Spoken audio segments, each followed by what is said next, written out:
So today I wanted to talk about grooming gangs, and this is to acknowledge that it is a real problem, even if some media outlets blow it out of proportions because they have their particular agenda. In previous videos, I've explained why if we even throw out all immigrants and all Muslims out of Europe, this is a problem which is not going to disappear. But this is a problem that exists. Even though it is marginal, it is a problem that needs to be understood if we want to solve it in a way. In my own town, where I live in Surrey, it's well known that there are several uncles who band together and they have this kind of network for seeing women in England and in Pakistan, where like brothels, prostitutes. We know that they've been stealing money for these purposes. They've been completely unethical, although some of them are on the mosque committee. And you may have noted that I'm not using the term Muslim grooming gangs because this is not a Muslim problem.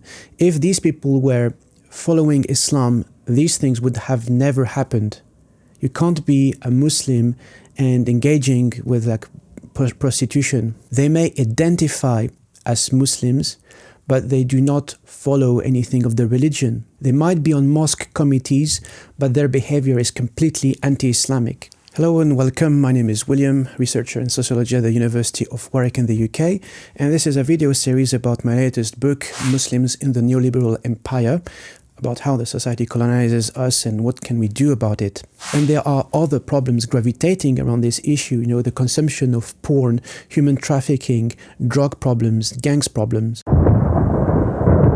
And this is not even a South Asian problem because every single ethnicity in the UK have their own criminal networks. And this applies to the whole of Europe and the whole of the world. Every single country has more or less the same criminal activities going on. If people were holding onto their religion, or even, let's put religion aside, holding onto their ancestral traditional culture, these things would not happen. We cannot understand why do these things happen if we don't understand how criminal activities take place. Why does it happen in the first place? I strongly suggest you read the book Young Muslim and Criminal, written by Mohammed Qasim. He is a former gang member, and for his PhD, he returned to Bradford to hang out with his acquaintances and their kids to see and explore and analyze all the dynamics within these gangs and the society. Why does it happen? And how do these people reconcile criminal activities and religion? He's the first one having specifically studied British gangs who identify as Muslim. But his findings in the greater scheme of things are nothing really new because this is the story of humanity. Why do people engage in criminal activities? It's because they cannot find opportunities to sustain themselves in a different way. So it doesn't excuse their life choices, but it explains how do they think. These people, according to the interviews Mohammed Qasim has conducted, feel they are in a state of siege. These are people from lower social and economic levels of the society. They are in a society that doesn't give them opportunities. School doesn't teach you how to look for jobs, how to write a CV, how to navigate a job interview, how to ask for a pay rise. These things are not taught by the parents. They are not taught at the mosque, at the madrasa. You may find information on the internet, but you know already like how much of the information you find on the internet is genuine or valid. So when people cannot see how to make it, if they are not given the tools to navigate society, how can we expect them to resort to anything else? Because this is, crime is sadly easily accessible. It's, through acquaintances on the streets, you are able to find your way to dealing drugs, trafficking people. Even though it's illegal and highly risky, we've heard lots of stories of people's homes being repossessed. People take the risk because it doesn't require them to have any qualifications. It doesn't require them to have any particular skills write a CV. It's the easy way out. As Mohammed Qasim says, these people are just pragmatic. They don't have any guidance because, the parents are busy working, trying to survive. Parents themselves don't know how to write a CV, a cover letter, and apply for jobs, navigate job interviews. The elders in the community, they tell them not to dabble with drugs, but themselves, they sell alcohol in their corner shops. So do you see the dissonance?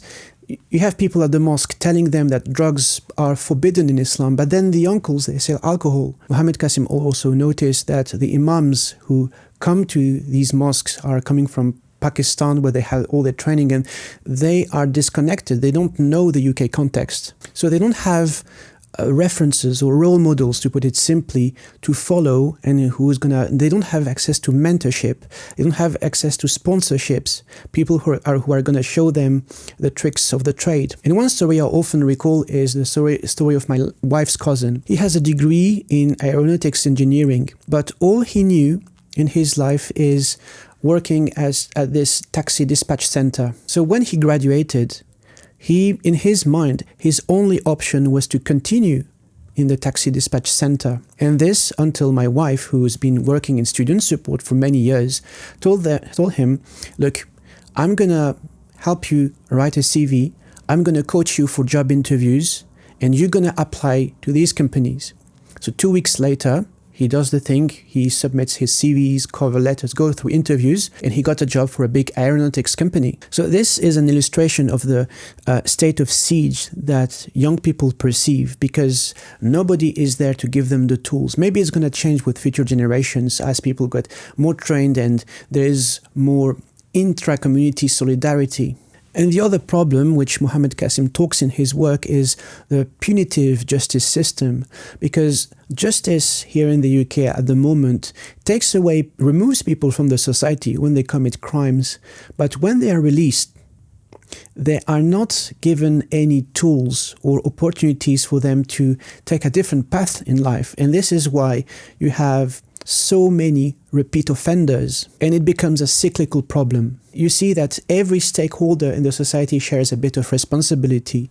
You have responsibility at policy level, government level, state level. But communities also have a share of the responsibility. Who is going to provide mentoring to these young people? Who's going to sponsor them? Who's going to teach them all the possibilities they have? Because Mohammed Qasim, he argues that these people, they have a lot of skills. They can be very, very talented. These are people who could set up a business and run it perfectly smoothly because they have the skills. They have what it takes to set up and run a business. These are people who are creative, who are innovative. Because there's nothing for them to put these skills into practice, they feel they are condemned to take these paths. People who commit crimes have to be held into account because crime has real-life consequences. It affects people really badly. It harms people. But we need to think about what to do, what is it possible to do for people not to fall into crime in the first place.